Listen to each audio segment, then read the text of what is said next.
Metode amplop terbukti ampuh, uang belanja bulanan jadi awet sampai akhir bulan. Sebelumnya, pastikan klik tombol subscribe, share, dan like dulu ya, supaya channel ini bisa lebih berkembang, bermanfaat buat lebih banyak teman-teman yang lain. Terima kasih. Yuk kita lanjut deh. Apa kabar ibu semua?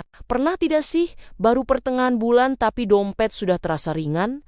Bukan karena kebanyakan belanja aneh-aneh, tapi karena belanja kecil-kecil yang katanya cuma sebentar tapi kok sering ke warung niat beli satu, malah pulang bawa tiga. Dan entah kenapa, uang belanja selalu punya bakat menghilang secara misterius. Padahal rasanya baru kemarin terima uang, belum akhir bulan, tapi kepala sudah sibuk mikir nanti makan apa. Sambil menghibur diri dengan kalimat klasik, nanti juga ada rezeki. Padahal yang datang duluan biasanya rasa panik. Lucunya lagi kita sering merasa sudah hemat, tidak beli tas mahal, tidak ngopi cantik tiap hari, tidak liburan, tapi tetap saja uang habis tanpa pamit. Di situ biasanya mulai muncul drama batin antara nyalahin harga kebutuhan yang makin naik atau nyalahin diri sendiri yang katanya kurang jago ngatur uang. Padahal kenyataannya sederhana. Uangnya tidak kabur, cuma kita saja yang terlalu santai memperlakukannya. Semuanya dicampur jadi satu, dipegang di dompet atau rekening, lalu diambil sedikit demi sedikit, sampai akhirnya kaget sendiri. Dan disinilah fenomena ibu rumah tangga sejagat bertemu di titik yang sama. Capek, lelah, pengen tenang, tapi tiap akhir bulan malah deg-degan. Pengen jadi ibu hemat tapi realitanya dompet lebih kurus dari niat diet. Sampai akhirnya ada satu cara yang kelihatannya jadul tapi nyentil banget ke kebiasaan kita. Yaitu adalah metode amplop. Yang bukan cuma soal masukin uang ke amplop, tapi bikin kita sadar. Oh ternyata selama ini bukan uangku yang kurang, tapi caraku memperlakukannya yang kebanyakan santai. Sampai akhirnya aku kenal yang namanya metode amplop. Awalnya aku benar-benar meremehkan. Di pikiranku waktu itu, masa sih cuma pakai amplop bisa bikin uang awet? Rasanya seperti cara kuno yang tidak cocok di zaman serba digital. Tapi, justru karena kelihatannya sederhana, aku jadi penasaran dan mikir, tidak ada ruginya juga dicoba. Waktu pertama kali nyoba, aku sadar satu hal penting. Selama ini uang belanja itu cuma numpang lewat di tangan. Datang, lalu pergi tanpa pernah diajak ngobrol. Begitu uang dipegang dalam bentuk amplop, rasanya beda. Ada rasa sayang, ada rasa mikir. Seolah uangnya bilang, tolong dipakai pelan-pelan ya. Aku mulai dengan membagi uang belanja begitu awal bulan. Bukan cuma dibagi di kepala, tapi benar-benar dipisah. Amplop dapur isinya buat beras, lauk, sayur, minyak, bumbu. Amplop jajan anak, isinya buat hal-hal kecil yang sering bikin bocor tanpa sadar. Amplop kebutuhan rutin isinya buat hal wajib yang tidak bisa ditunda. Dari sini aku baru sadar.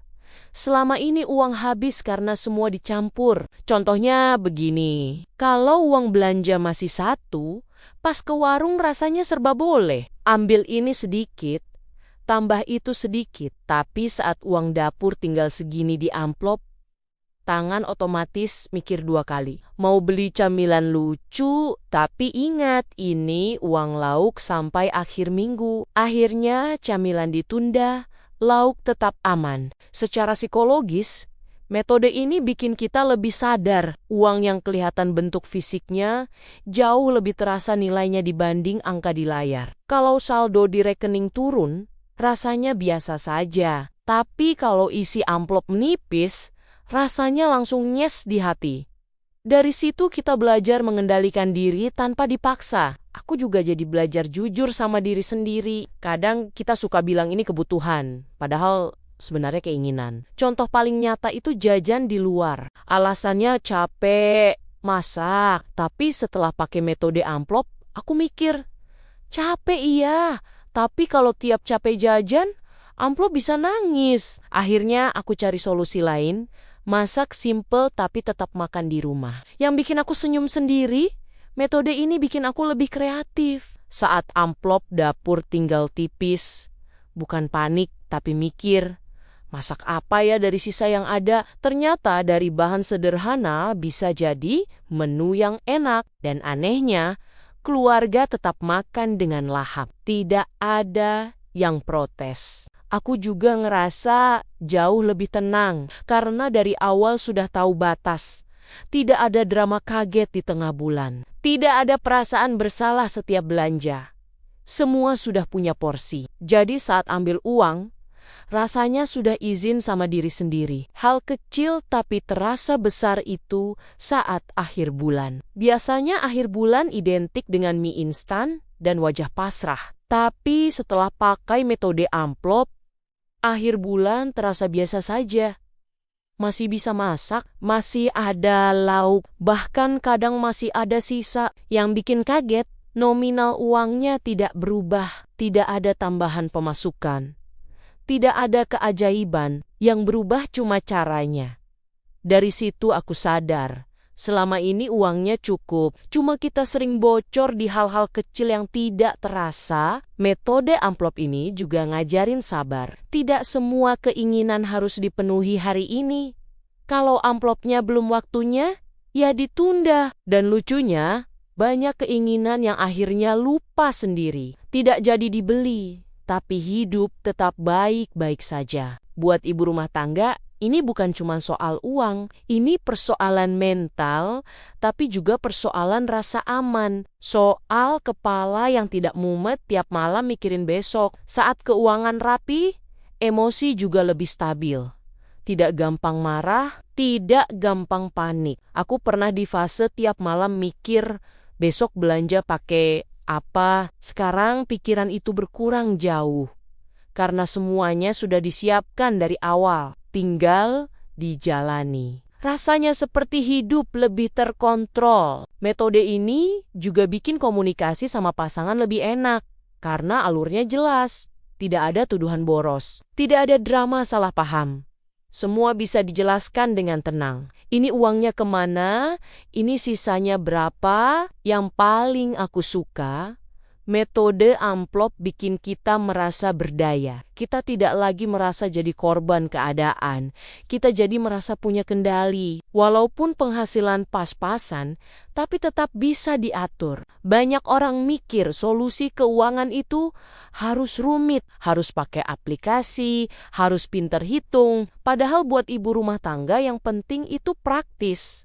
Bisa dijalani dengan gampang, tidak bikin stres. Dan metode ini memenuhi semua itu. Kalau kamu sekarang lagi ngerasa uang belanja cepat habis, mungkin bukan kamu yang salah. Bisa jadi caranya yang belum pas.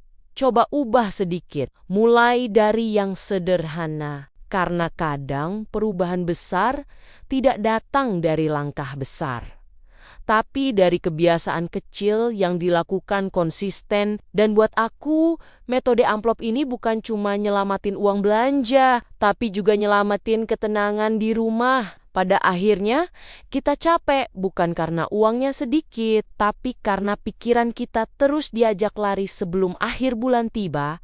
Dompet belum kosong tapi hati sudah panik duluan. Lalu kita tertawa kecil sambil bilang, ya sudahlah, yang penting hari ini bisa masak. Padahal besok belum tentu. Dan di situ aku belajar bahwa tenang itu ternyata bukan datang dari saldo besar, tapi dari tahu batas dan tahu diri saat pegang uang. Metode amplop ini memang kelihatan sederhana, bahkan terkesan kuno. Sampai kadang kita nyeletuk sendiri, masa iya hidup modern masih pakai cara jadul?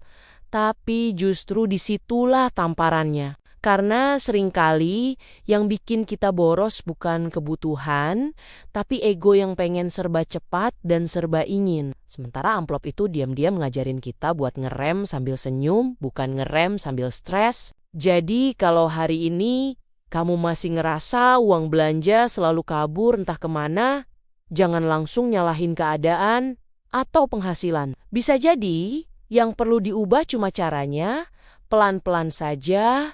Karena rumah yang tenang itu bukan yang penuh barang, tapi yang penghuninya bisa tidur nyenyak tanpa mikirin besok harus ngutang atau tidak. Demikian, terima kasih sudah mendengarkan cerita ini. Sampai ketemu lagi di cerita-cerita berikutnya. Tetap semangat ya ibu-ibu semua.